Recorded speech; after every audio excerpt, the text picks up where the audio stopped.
Mayor, are you ready? No, I haven't heard much at all about that. Are you ready? Ready? Yep. Are we on? Are we live? Yeah. All right, good evening. I would like to welcome Father Reggie from St. Aidan's Episcopal Church, who will lead us in tonight's invocation. It's good to see you, Father Reggie. Good to see you, Mayor. Good evening, council. Good evening, everyone.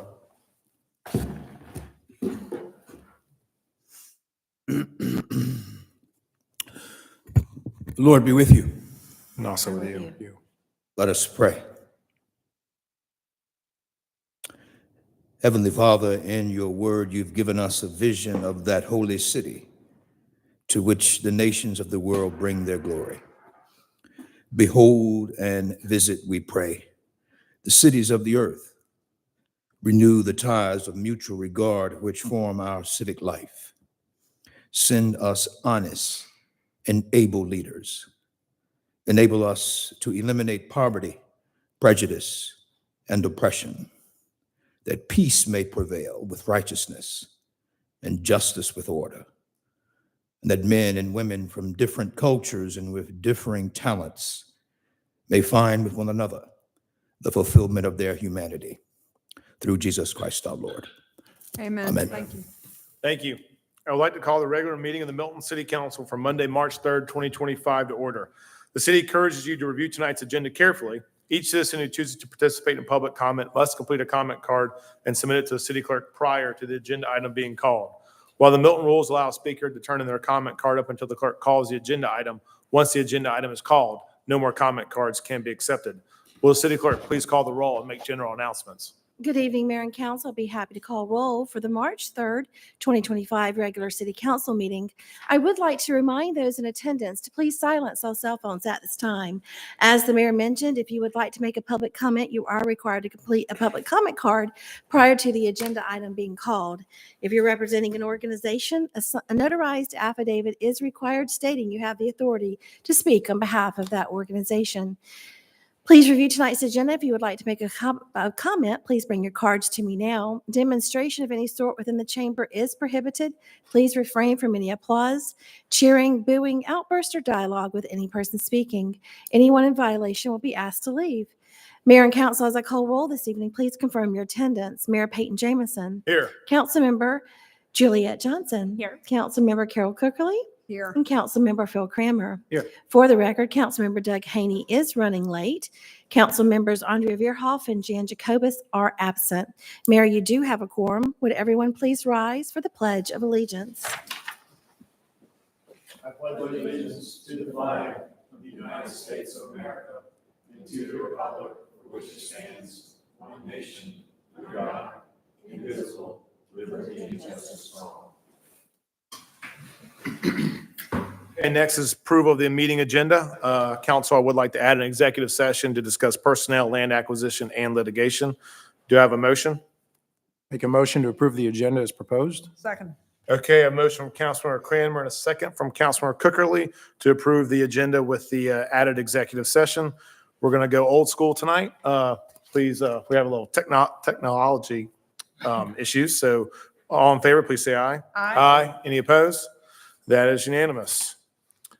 Okay, next is public comment. Do we have any public comment? We do not, Mayor. Okay, so I'll waive the public comment and we will move on to the consent agenda. Will the city clerk please sound the items? That first item is approval of the February 19th, 2025 regular City Council meeting minutes. It's agenda item number 25047. Item B is approval of the financial statements and investment report for the period ending January 31st of 2025. It's agenda item number 25048. C is approval of an intergovernmental agreement between the Fulton County Board of Education and the City of Milton for a 5-year agreement to use Hopewell Middle School for recreational purposes. Agenda item number 25049. D is approval of change order number 1 with Gracie Gray Contractors, Inc. for the repair of the guardrail located on the southwest corner of the Hopewell Road at Francis Road Roundabout. Agenda item number 25050. Next is approval of a task order number 4 with Columbia Engineering and Services, Inc. for land acquisition services for Cox Road at King Road Roundabout. Agenda item number 25051. F is approval of a renewal agreement between the City of Milton and AT&T for a dedicated internet circuit at the Milton Public Safety Complex. Agenda item number 25052. G is approval of an intergovernmental agreement by and between the City of Milton and the City of Alpharetta for Mayfield Farm demolition services. Agenda item number 25053. Our final consent agenda item is H, approval of a services agreement with Tri-Scrapes LLC for right-of-way landscape maintenance, including grass cutting, roundabout landscape maintenance, and trash removal. Agenda item number 25054. Mayor Jameson? Thank you. Do I have a motion on the consent agenda? Make a motion to approve the consent agenda as read. Second. Okay, I have a motion from Councilor Cranmer and a second from Councilor Johnson to approve the consent agenda as read. All in favor, please say aye. Aye. Any opposed? That is unanimous. We'll now move on to reports and presentation. Will the city clerk please sound the item? Mayor, that presentation is going to be the Deerfield Implementation Plan Update. Our Director of Special Projects, Mr. Bob Buscemi.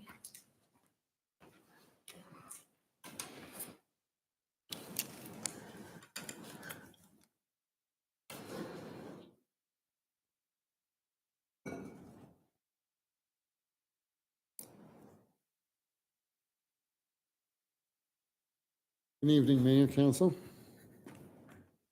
Tonight, we're going to be doing just an update on some of the progress we've made on the implementation plan. The last time I was here, we got some feedback from council saying that they were interested in seeing more of the financial analysis of what things would look like, and we started to look at that. I'll show you. So just to go over the overview of the schedule again, we're in phase 3. And phase 3 really comprises of the code revision text amendment process, which we're doing now. We are writing the text amendments, and that's going to go through the regular cycle, which is scheduled on target to be May, June, which is what we said for the lifting of the moratorium. So we're still working on that. Traffic study, we're working, these are other deliverables that are part of our project, which is going to be to do a traffic study, because we are looking at the new interchange and the road widenings as part of that study to see what kind of impact we're going to have when we look at this build out. And I'm going to be going over some of that build out tonight, because we looked at potential build outs and what this thing would really look like holistically per the allow densities that are in the code. And also drainage hydrology study. We've already talked about project incentives and making those into parks and things like that, but we are looking at the overall drainage and hydrology study just to see what those impacts would be. Okay, so some of the other items that we've been working on, and I know I haven't been reporting too much on it, but I wanted the council to be aware that we are getting together and been meeting regularly with utility providers, like Georgia Power, for instance. We've met with them, and they're working on analyzing what these proposed projects would mean as far as their demand on the grid, and some of them are quite heavy on the demand, and we have to make sure Georgia Power knows what we're doing ahead of time. If they have to bring in more service, what that's going to look like. One or two of the developments, like the Target Shopping Center and the Stone Creek Church, would actually go to Swanee, but electric. But all the rest of them would go to Georgia Power. So that's something that we're really working with them on, and they've been just a great partner, trying to come up with solutions on what we're going to do with that power requirement. We also worked very closely with Fulton County Water over the last 8 months or so. And they actually did a study citywide for this for Milton, and with a concentration on Deerfield. So it was a really good water study. It's a report, and it's published. But if anybody would like to see it, we could do it. They've analyzed the demand, the water demand that potentially could occur, and said, okay, are we going to have enough water in the district? So when you think of it, Highway 9's getting rebuilt, right? And I said to Fulton County Water, I'm like, look, if we're rebuilding all these roads, the last thing I want to do is have the city go and we finally get a nice road, and then Fulton County comes in and says, oh, we need more water. We start ripping up and expending, from 8 to 12-inch lines or something like that. So that they are working at that. They gave us the report. It was actually pretty good, service-wise. And they actually did that citywide, which was really nice of them. We're initiating department assessments. So we met with all the department heads, and they all have 5-10-year outlooks as part of their plans. And so I'm sending them, showing them the proposals of the projects, that what these things would look like, how much impact fee they can count on figuring on seeing as far as, the extra demand on staffing and equipment.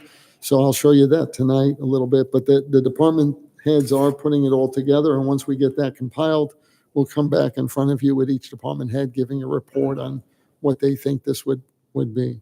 And that's including like even parks, because parks going to have a new park there too. So, and then staffing and equipment, and we're looking at like a 5 and 10-year outlook. So I just wanted you to know that nothing is just like tomorrow. I know it's like we're putting this all in front of you, but everything we're doing, you're really not going to see the impact for probably a good 5 years before. Even the road, right? We're redesigning Highway 9. By the time we design it, 3 years. By the time they build it, 2 years. You're looking at 5 years down the road. So, okay, and schools. I know you mentioned schools, so we did a good review, and I'm going to have Robin come up and go over all the school numbers with you. At the next work session, we're going to be talking about the trails a little bit more. We met with the trail committee chair and Councilmember Kramer, and I thought we had a good session on trails and what the trails are going to look like. This will be next Monday. I'm going to have Cooper Carey will be here presenting this. And what I did was we broke it up based on our conversations with the group. We broke it up into like 4 slides. We said the existing public trail pathways that exist now, and there's gaps in that plan, which Sarah Leaders pointed out. And then the next slide would show the completion of the public portion of those pathways and the funding sources, because a lot of them are already funded and they're already being designed. They're just not implemented yet. So, but the beauty of our trail system was that it all kind of linked with that. We didn't work independent of the trail work that council's been doing for the last several years, because that would have been just counterproductive. Let's take what we have, let's see if we can incorporate it. And a lot of it was in direct alignment, right, with what we're looking to do and what the community had asked us that they would want us to do. Right? They said, this is our desire. So I just want you to know, it's good. I'm not seeing it as a big financial burden to really put this amenity, because it is the one key amenity that the community really wants to activate this district. And we're already there. So I think we're kind of tap ourselves on the shoulder a little bit and say, wow, we did a good job, right? We're kind of in alignment, seeing that so far in advance. And then we're going to show a slide for the developer proposed trail network, which would be a passive within a buffer area and an active, which means it goes through the retail area. So that's kind of nice. And you'll be able to see a separate slide just showing what our expectation is for the developers to put the trails in, because we are asking them, if they do that, they'll get these incentives. And then the last one is sort of a wish list of greenway passive trails, and we're going to be checking with the landowners and the HOAs to get their approvals. But there are really a nice trail network I think we could really integrate into this district, almost like greenway trails with a lot of these areas, if the HOAs are willing to accept it. So we'll work with them, but we'll show you what that looks like. And remember, each one of these trails, when the developers put them together, part of the incentive is they have to provide some parking and they have to provide bathroom facilities as part of that trailhead. So every time a developer gets the credit for it, they're going to do that. They're going to maintain it. They're going to build it and take care of it. So it's not a burden on the city. Okay, so now let's look at the fun part of tonight, which is really the main focus, which was the financial assessment. So again, the financial, the full build out, when I'm looking at this financial model, you have to remember now we're looking at 5 years, 10 years, 20 years as a build out. And when we start looking at these individually, I'm going to ask Tracy to come up and just talk to you a little bit about what kind of backlog we have currently with developments. Because when somebody comes in, it's going to take several years, right? And it's already like, say, 5-6 months for the moratorium to end. Then it takes another 8 months for them to design something like this. Then it's going to take them another 6 months to get it through the approval process. Then they have to start building, and that could take another year just to get even a simple thing like a house, 8 months to a year to get those built.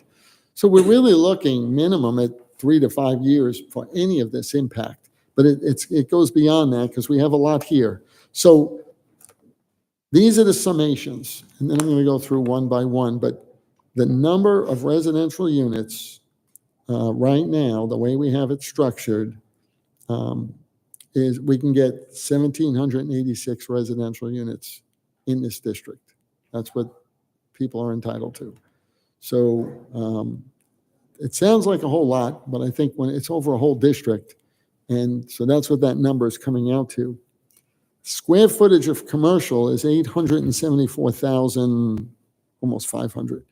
So that's, just to remind you, in Avalon, which is just one district, right, had 1.5 million square footage of commercial. We're looking at our whole Deerfield district from north to south, and right now it's looking at about 874,000 of new commercial. So there is a lot there that's existing, right? We have some office towers and things. I'm assuming those are all staying. This is new in addition, and I'll show you the breakdown.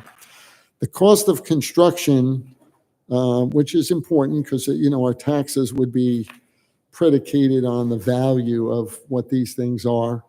And although we don't have all those numbers specifically for you tonight, just it is a good perspective to see about how much money are we bringing into the community, right? This is construction value. We're going to have jobs coming in, taxes coming in.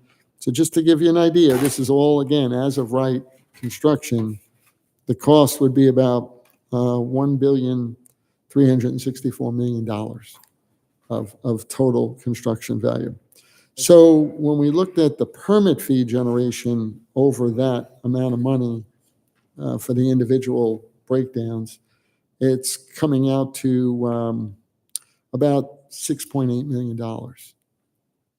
So that's a good permit fee generation. And again, all permit fees kind of go right back into staff expense, and because whatever permit fee we take in by law, we have to use for the review process and the staff that's associated with it.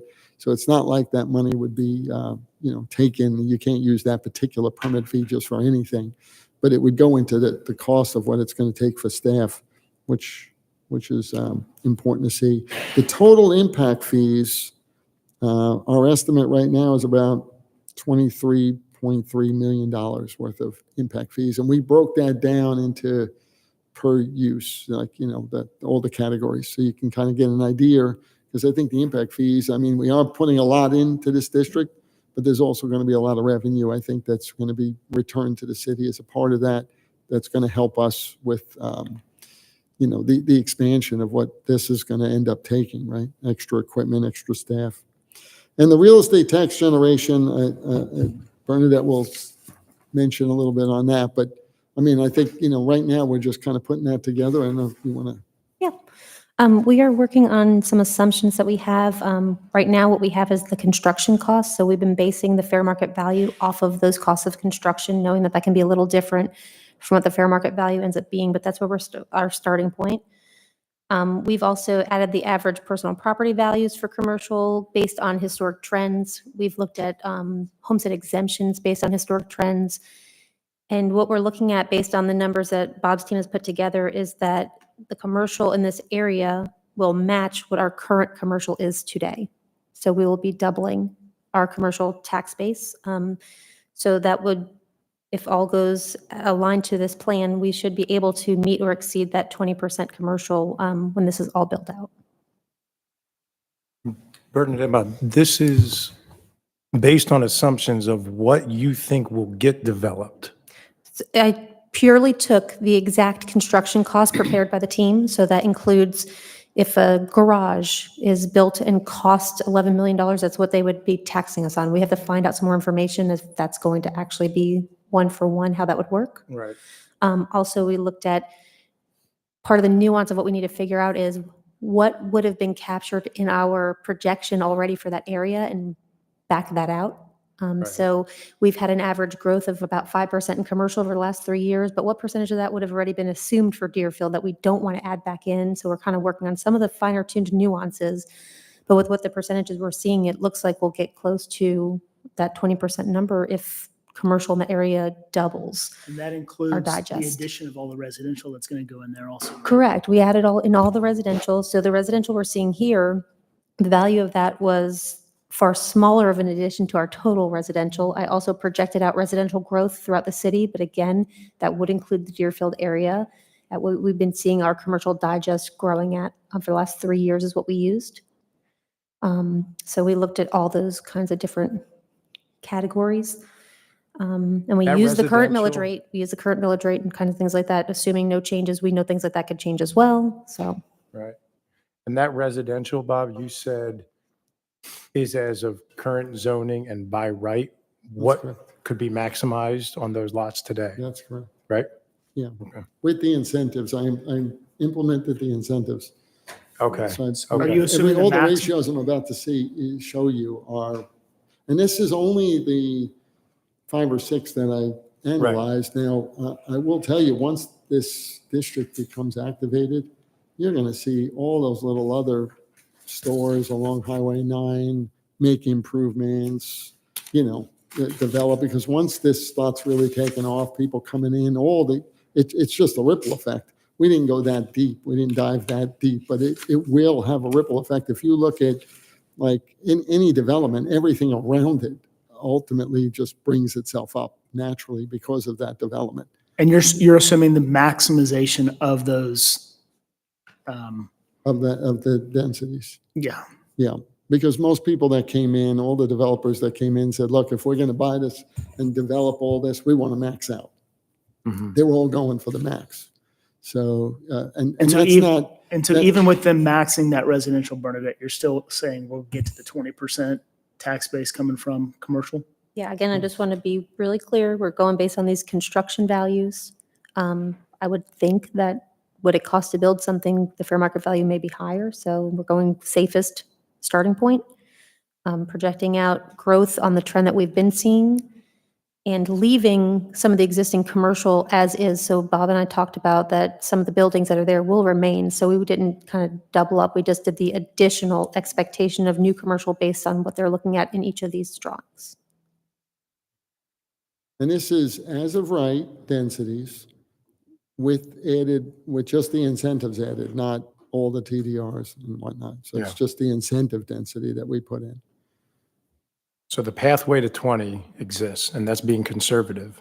When I see something doubling, I'm like, oh, wow, like, Yeah. my initial reaction, Yeah. but based on those construction values, if those again, the parking garages is something I need to look into. So a lot of asterisks next to this conversation. It's just a starting point for this conversation. And But And it's if going to the take a little parking- yeah. time for this. I mean, it's not going to happen all at once. It's Right. Because maybe Tracy, you're going to come up, just talk But about Bernadette, like those how costs are only going to go development- up over time. This is today's dollars. That's This is- today's This is a dollars. 20-year plan. Right, Yeah, That's correct. those numbers are going to keep going up. exactly. And That's then- correct. Yeah. I mean, most of the time, our LDPs are not, once they're permitted, they unlikely are not going to, like tonight, I'm presenting the final plat for Echo. That was permitted, the LDP, and approved in 2023. Design of that started prior to that in 2022. So we're just now getting to the final plat stage of that, where you'll soon begin to see houses go vertical. So this is a long range, 3, 5, 10-year outlook. certainly from an LDP standpoint, permitting, review, concept, all of those different And phases. keep you talking about some of the other developments. I mean, we have a slew of like all these residential developments, right? You want- Oh, we do. We have several LDP. And when I talk about LDP, there are single-family independent LDPs if they disturb more than an acre, but I'm talking about common developments like Homestead and Whisper Woods and Claxton. Some of these developments that large lots and in 1 acre lots. These LDPs that come in 2022, 2023, it takes them, the permitting process could be from concept to LDP approval. It could be 8 to 12 months. And then the LDP phase, horizontal construction on site, can be another 8 months, 10 months. It really just depends on the applicant, the developer, his team, and how fast they construct. And then we have to go through the final plat process again. We do the final plat, then things begin to go vertical. So you really are looking at a 2-3 year design, review, LDP, horizontal work, construction to go before the vertical view of these houses or any construction is visible on site.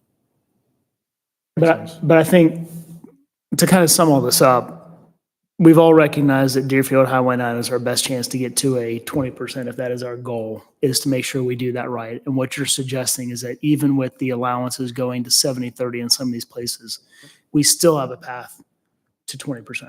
That's correct. That's exactly, and I'm going to show you that breakdown. Now, some of the conditions that we've been, just some, right? We're putting in the conditions. Some of the conditions is like, 50% would be age restricted for townhouses and multifamily. And we can look at the schools. Thank you. I was just going to ask you about that. I really do want those stats, and I would like if someone would play it And out. we have them. I'll get Robin up. Well, Oh, the minute we Robin, start, thank you. we've met with the school board several times and went through it all. On the next one. So once I get the next slide, I'll call her up. And things like, commercial has to be built concurrent with the residential. So all the things that council has done in the past with conditions to say, hey, we want to make sure that we ensure, that we get the right end product, we're going to be putting into the code. And then that will be brought before you again and show it to you. So we make sure we do it. So let's just look at, like, I did this for each one just to show you the breakdowns of what we're doing here. So we have like Stone Creek, that is a 70-30 ratio. We had 63 single-family homes, 36 townhomes. We had 21,000 new commercial. The church is 40,000 existing. That's commercial. We looked at it and then we went through and we actually said, okay, typical townhouse. What we tried to do is say, okay, it's going to be $325 a square foot. It's going to, that's out of ground all the way up. We're going to be looking at about a 2,000 square foot unit just to get the pricing. This is how I broke it down. We said it's about $650,000 per unit. Now they'll probably sell for a lot more than that, but we only get what the charge of what it actually costs the builder. Will probably sell them for $1 million and make the delta as a profit. And then we said, okay, by 36 townhomes, and that's how we got to 23 million. Same thing with the single family. You can see those numbers. And then the commercial, ground up commercial, same thing. It's about $525 a foot. That's if it's office. The office was like $450 plus about $120 for the build out because they only build a shell and then somebody comes in and builds out.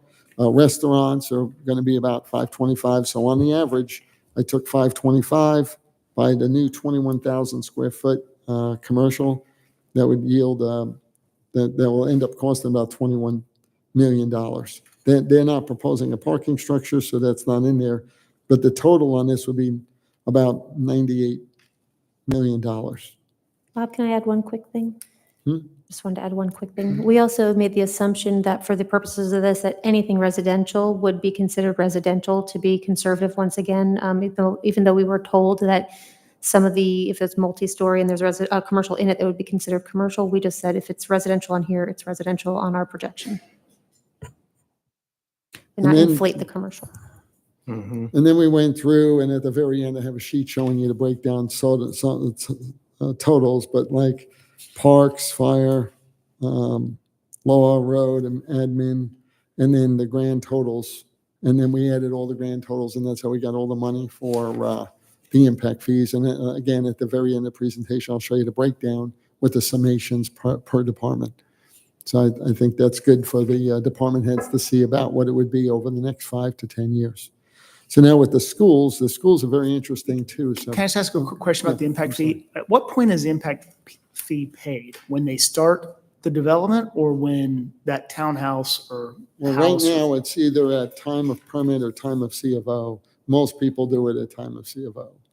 But they won't get their CO until they pay it. We're actually doing an amendment Yeah. that's going to come before you in April for a final decision to actually force everybody to pay their impact fee at the time of issuance of the permit and not waiting till Yeah. 6, 9, 12 months later at the certificate of occupancy. Is that common practice? Yes. I've seen it. Yeah. I have a question. If That's a huge if a capital. developer goes like belly up, and if a new developer comes in and buys it, they still have to pay the impact fee, That's correct? So we're gonna get it no matter what, Yeah. correct? Okay. So We'd like to that's a get it up capital front. outlay from them to us, even ahead of them selling the first house to a resident. That's right. It's the permit to go vertical or the CO to allow the vertical to be occupied. Either way is a nice trigger. It's a cash flow thing, right? I mean, we want it Yeah, earlier right. than We later. would just We'd like be it, collecting it. Yeah. Right now, it's either or, but I think we're looking to, Yeah. hopefully, if you agree, we'll. Right. I would We'll say probably 95% of the payment is done at the certificate of occupancy. Nobody really wants to put that money out if they don't have to. Okay, want to go Okay, to schools? so just in general, like Bob said, we have a great relationship with the Board of Education planner, and he was very helpful in giving of information. So in general, all the schools, they are decreasing. I mean, not substantially, but the trend is to go lower. And then also, we're going to talk about what is existing, what will these developments produce. And then another column is basically the state or the Georgia Department of Education has a maximum for each of these schools capacity.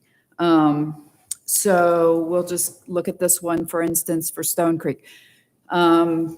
Basically, anything that is north of Bethany Bend, not Bethany Bend, but Webb Road, goes to Cogburn Elementary School and Hopewell Middle School and Cambridge High School. And then, oh, there it is. So anyway, let's say for Stone Creek, currently Cogburn Elementary School has 779 students, and with the proposed development, they would be adding 21. They already, the max is 850, so obviously that's well below. Hopewell Middle School currently is 1257. There'd be 7 new students, and then the max is 1400. Then the high school is 1612 current students, and it would be 18 additional with these 52 single family and 123 townhomes. And it's well below the 1925 capacity of the state. So what is this a formula that's generally is. accepted in So, yeah, school so- planning? Yeah, there's a lot of, I've got a whole spreadsheet if you wanted to see it. So each high school cluster it's basically a multiplier for both the elementary and the middle and the high school.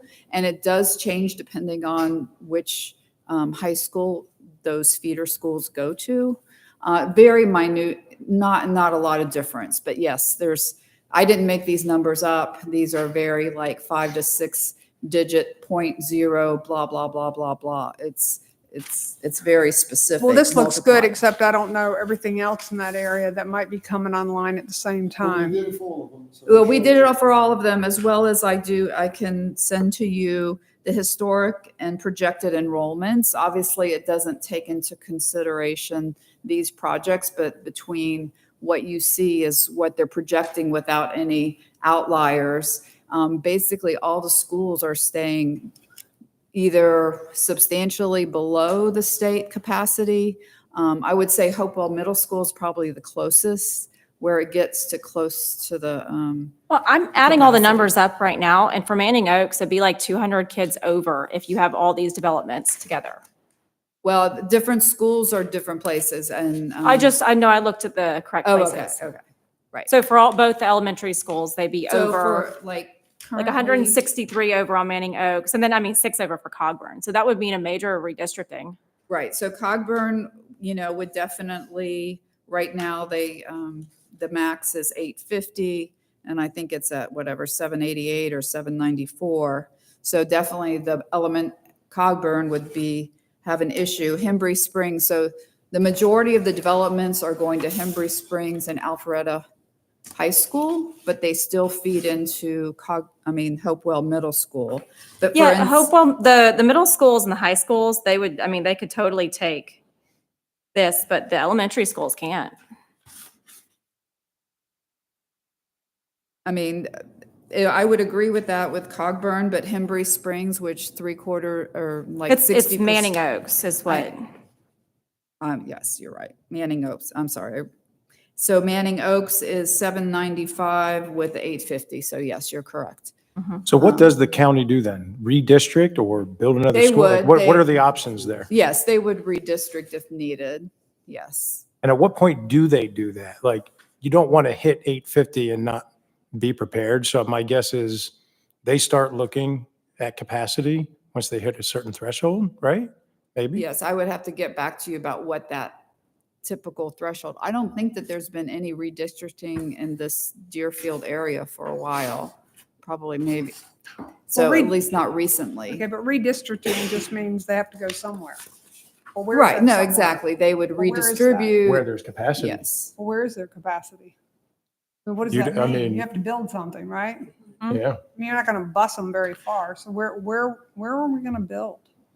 I think this is also important. This is like a 20-year plan. too. Yeah, I was gonna say, we're still talking about the same Yeah. 5, 10, Yeah. 20-year build out, right? It's You'll not still be a everybody's young coming man. in You'll be here to tomorrow. see it. And our Just so that reality, everybody knows that we also did this on 100%.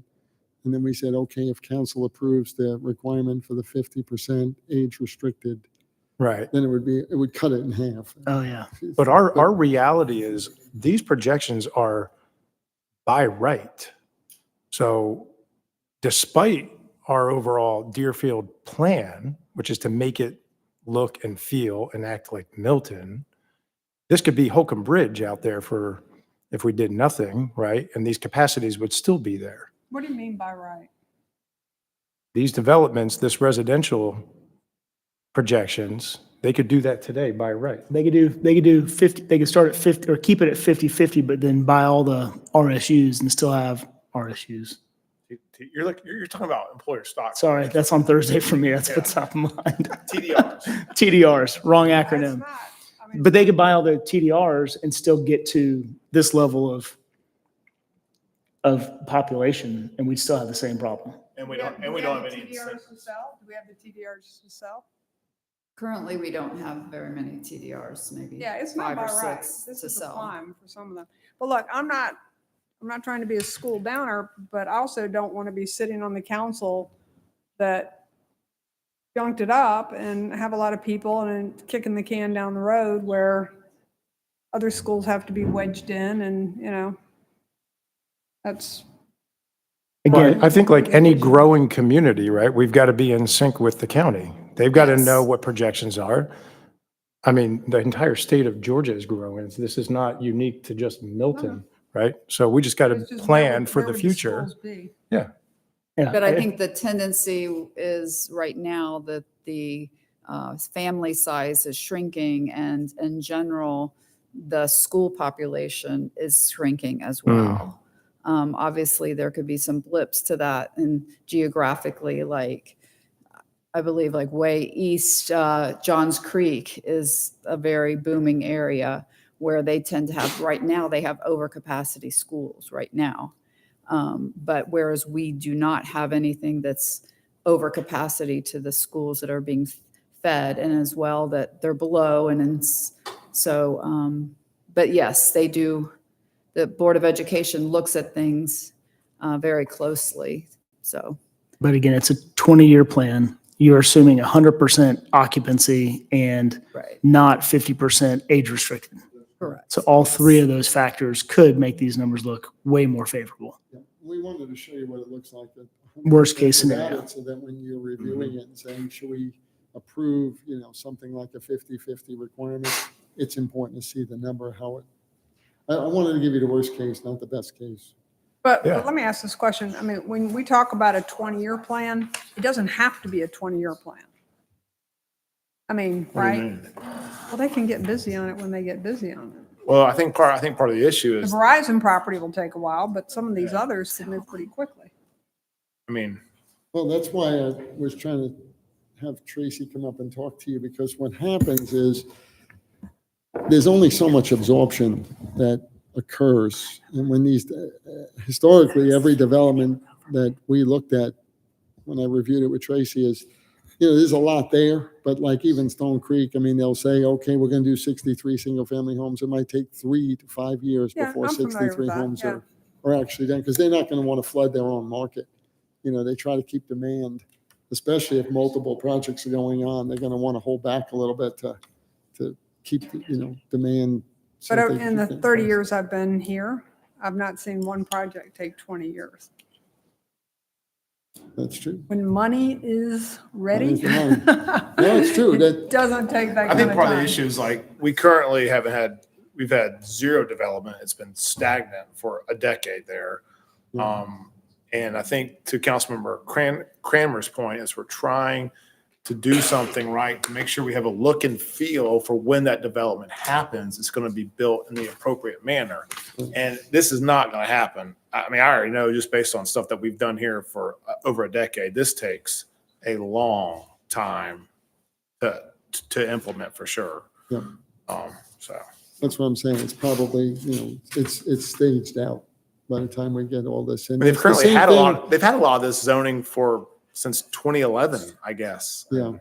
Yeah, they've had it there already. And even with the commercial build out, they might come back in and say, oh, you're going to have a lot of empty retail but it's going to happen over time, and the retail gets absorbed as So the cities grow and the. if we could just real quick, population grows, just it's gonna get so absorbed. for reference, if we did the 50% age restricted Manning Oaks, which would be the most egregious is only over by 8 students at full capacity. At full capacity, yeah. That's why I wanted you to see that, because, we just picked 50% age restricted, just to throw a number out there. Council might turn around and say, hey, we want protections. 70% has to be age restricted. Well, I think we appreciate the worst case scenario. I think it's Yeah. very Sure. important for everybody. It's an aha, right? It's at least something to put on the radar to the county to Right. say, look, this is what could happen. Obviously, there'll be a lot of trend data between now and by the time development starts, Yeah. but it's something to at least have on their radar Yeah, so they can and plan we accordingly, stay in whether it's touch with them redistricting or regularly. building new. We have communications with them, even we're kind of the oddity in North Fulton that we don't have a lot of rezonings for residential, so we have to provide to them the final plats and the minor plats, and they keep, a tally of everything, and very cooperative with us, trying to make sure that they get the best numbers possible, so. Yeah. But I think it's a good reminder too, because we did the heavy commercial areas in 60-40 because of the incentives, and then we did the Highway 9 at 70-30. So I think it's important, because if people come in and say, oh, we don't want 60-40, please give us 80-20. These are the numbers. I mean, I think it's good that we polished these up and got them out there, because, council might say, hey, we just don't want to bend. That's it. We know what this is going to look like. We're going to hold those numbers firm. We're just, so it's just important to throw the facts here. Let's go to the next one just quick. Verizon, oops, sorry. We'll just whip through this. So they're the same here. You can see the number of dwelling units, max, and then how's that broken down, and then the impact fees on the bottom, and the same thing with the schools. And we did it just for you to have for each one. So there's the H building. You can see what that is. That's a huge. Now, they might turn around on the H building and say they don't want to do residential, they want to do all light industrial. And then all of these numbers would change because there's not going to be a residential component because they're doing light industrial. But again, this is what the max potential could be. And the same thing, most of those areas go to Alpharetta, but I know Steve pointed out that chances are if they get overcrowded in Alpharetta, they'll have to look at balancing some of that district line over to us back. And then the Target Shopping Center here. Here's the Twin Towers. They are looking to come in sooner than later. The Target Shopping Center, he said maybe 5 years before he comes in with his plan. Towers are looking to come in right away. They said that they're working on their designs. Fry's, same thing. There's the numbers. And then the Orkin 10-acre site. A question for Bernadette. Just remind me, the impact fee estimate is predicated on the estimated construction cost, correct? There's a factor applied to Well, that. no. That's a question for It's- It works on square footage of commercial, right? The type of commercial and how many square feet it is. Yeah, And then it works on residential per dwelling unit. No matter whether No it's matter what. townhome or single family. Oh, okay. multifamily. Right, no matter Okay. what the size of the unit is, if it's 800 square feet or it's 20,000 square feet, it's the same impact fee amount. Oh, okay. Yeah. So it's Got it. square footage and the commercial there's different ways to do it depending on what it is. We just assumed it would be retail shopping, but if somebody puts in light industrial, it'd be a little bit different. It would tweak a little bit, but I had to pick out some assumption to get these numbers. You could see overall it'd be about a little over $23 million worth of assets that are coming in. Now, commercial doesn't pay into the parks impact fee, Right. only residential, Right. but you could still see the parks total would be around $12 million. So it's just good numbers to know because as this is coming in, I know we're doing improvements in the area. And it'd be nice, I think, to start looking at these saying, okay, how do we fund some of these things, either short-term or long-term? Well, I think it's good to, what we've always tried since the city was founded in 2006 was try to shift more of that tax burden on the commercial owners and less on the residential. I think this slowly gets us to that eventually, which I Yeah. think's, yeah. I mean, I tell you what, I appreciate the data and the transparency is great. It's good. It's good for planning for sure. And the impact fees, they basically ensure that we have the capital necessary to provide these services to all the new potential residents in that area. That's what it's The for. one area that we can't do anything about that is the school system because it's the county school system. And so there's no charge for that. There's no recouping that. But as long as we're within the projections you're suggesting and we do curtail that, then we should be good on the schools also. And just to remind everybody, the impact fees, it's not like spent willy-nilly. We have, specific projects that are approved every 5 years. So everything's all planned out by department or what needs to be done and priority. So that's how it's spent. Yeah. With the methodology report that they come in and go through all of that. So all the departments give a wish list of what they want. Yeah. And again, it's not to replace anything, it's to add. So if you have an existing fire station, you take it down and build a new fire station that you can't use the money for that. But if you have a brand new fire station out of the box, right, then you can use it for that. Or if you expand and the capacity of a fire Right. station or a new truck. If you replace a truck, no, but if you're adding a truck to the fleet, then you could use the impact fees. So it's Good. really there for this expansion. That makes sense. All right. Any questions for Bob, Robin, or staff? Just a comment, Bob, and to you and the team, thank you. I know there's a whole lot of work being put into this, Yeah. but this is what keeping Milton is all about, right? It's this due diligence, it's the hard work, it's the effort. We're fighting like hell to keep Milton very unique, and you guys are at the spear of that. So thank you for everything you guys are doing. Thanks. Yeah, Appreciate it's been a team approach on this one. So Yeah. Thank you. Thanks, Bob. Yeah. Thanks for the analysis. Okay, there are no first presentation items. We'll move on to the public hearing. Will the city clerk please sound the item?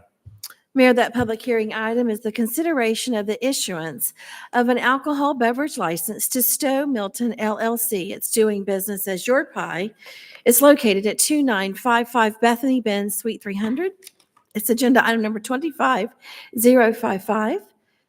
Our Deputy City Manager, Ms. Bernadette Arville. Good evening again, Mayor and Council. Tonight, we have one alcohol beverage license application for Stowe Milton LLC, doing business as Your Pie, as a result of a change in ownership. The business is located at 2955 Bethany Bend in Suite 300. The application is for consumption on premises of wine and malt beverages, including Sunday sales. The information for tonight's public hearing was advertised in the Milton Herald on February 20th and 27th. Here you can see the location of the business and its proximity to other ABL holders in the area. The floor plan is in compliance with 41% dedicated to seating, slightly above the required 40%. And the business projected food and beverage sales exceeds the 50% requirement at a projected 97%. And I'll be happy to answer any questions that you may have. Any questions for Bernadette? Do we need public comment? We have none, sir. Okay, I'll close public comment and open it for a motion. Make a motion to approve agenda item 25-055. Second. Okay, I have a motion from Councilor Cranmer and a second from Councilor Haney to approve agenda item number 25-055. All in favor, please say aye. Aye. Any opposed? That is unanimous. Thank you. Thank you. All right, there are no zoning agenda or unfinished business items. We'll now move on to new business. Will City Clerk please sound the item? That item is consideration of a final plat. It's agenda item number 25056. Our Land Development Manager, Tracy Wilds. Wow, where did that come from? It's been a long Way day. back when. It's been a long day.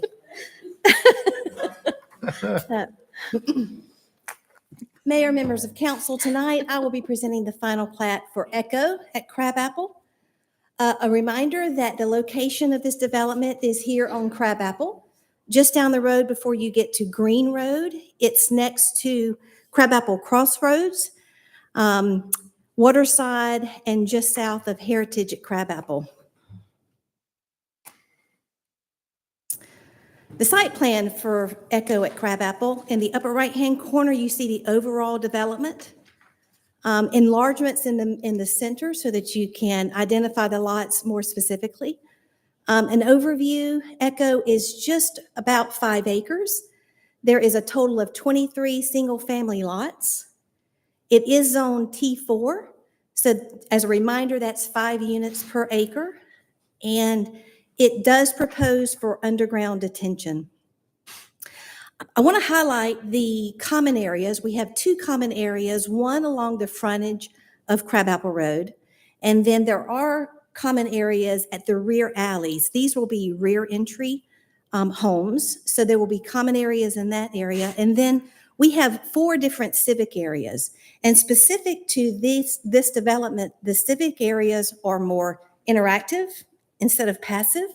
So for example, these are some of the concepts that the developer came in, dog parks, community garden. They really are more than just a green space or an open space.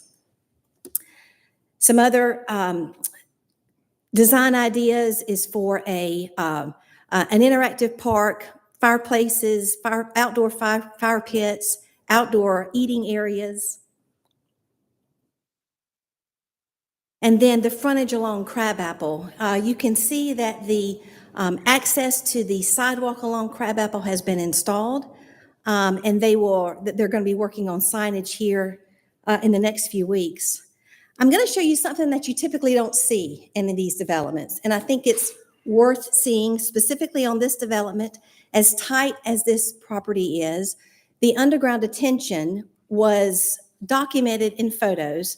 So you can see here that the excavation and filter fabric has gone in, as well as the pipe placement, 10-foot diameter pipes. You really don't understand the magnitude of this until you start seeing some of these photos. So you see the stone underneath these pipes. You also see a close-up of the corrugated pipes as they go in. This is the pipe installation in process. You see backfilling with the drainage stone. And then, of course, the finished product with everything in the underground. This particular picture, it's waiting for topsoil. You can see in the right-hand side of the area, this is in one of the civic areas. Again, it will be underground detention. But again, once all of this is said and done, the ultimate view is going to be a park like this. So underground is going to be this detention area. So it's pretty impressive. I do have a representative from the development here tonight, should you have any questions, but that does conclude my presentation. All right. Thank you. So I know we talked about it a little bit in the previous meeting, but I think this might be good for the final plat is like the last step in the whole process. That's exactly LDT. right. Okay. That's exactly right. They begin with concept, preliminary plat, where it goes to planning commission. Then they begin all of the LDP design work. There's several drawings. So they really work with staff throughout that entire process. Once staff approves the LDP, they begin construction. So they're doing all of the horizontal work, grading, any clearing that they need to do, any infrastructure, roads, detention, irrigation, utilities, those sorts of things. So that has completed on this site. And now the final plat will allow them to begin selling lots and to go vertical. So we actually have 2 building permits in for this development right now that's under review. So this is sort of the last stage. If it's approved tonight, we'll record with Fulton County, and then they have their recorded plat to begin going vertical. Just rough magnitude factor. Is it like 2 times, 3 times more expensive to do an underground detention like this? How much more expensive is that? It is more expensive. I actually have Eason here. He could actually probably speak to that. He has several developments in Milton right now. And Eason, if you want to come up, I don't know if your other developments have underground, but it would be pretty telling for you to. Yeah. And do me a favor, will you state your name and address for the record? Yes, Ethan Hashim, 6,000 Summit Place, Alpharetta, Georgia, Thank you. with Arkin Homes.